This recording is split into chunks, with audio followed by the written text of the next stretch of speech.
Hi viewers, hello everyone. I'm your advocate Healtha. Welcome back to my channel. Today we are going to discuss about NDA, that is non-disclosure agreement. So let's begin our topic. Initially we will understand what is the basic purpose of drafting NDA.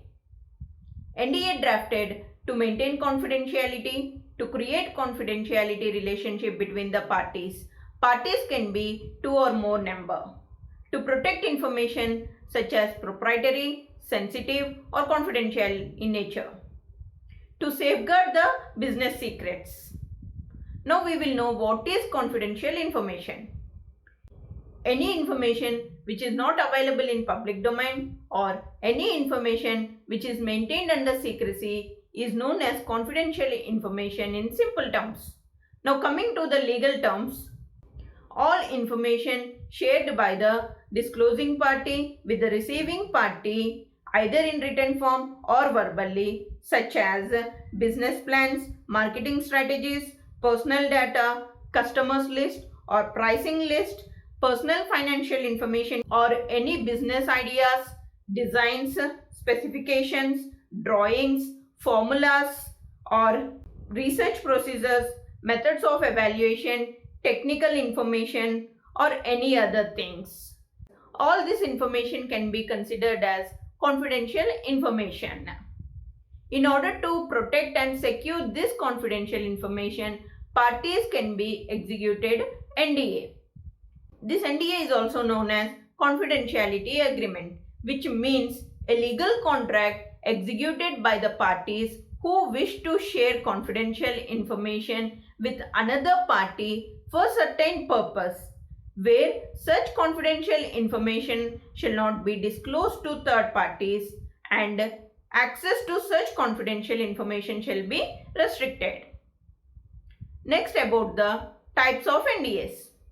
NDAs are basically of three types: unilateral, bilateral and multilateral. Under unilateral NDAs, there will be one disclosing party and one receiving party. Disclosing party will be sharing the information with the receiving party. Whereas under bilateral NDAs, both parties will be sharing information with each other. That means both parties will be disclosing parties and both parties will be the receiving parties. These bilateral NDAs are also known as mutual NDAs.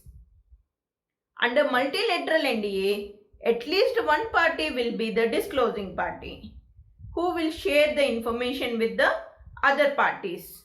Now finally we will understand under what circumstances NDA can be executed or signed by the parties.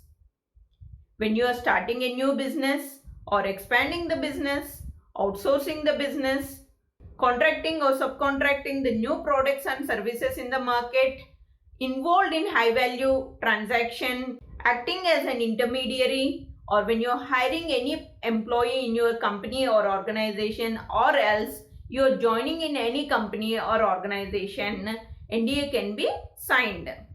But while signing NDA, one has to be very careful. They have to read the terms and conditions thoroughly before signing the document, just to avoid the risk involved. There is no specific template or draft for NDA. NDA can be drafted basing on the type of risk involved in the business, that is high risk business, low risk business or medium risk business.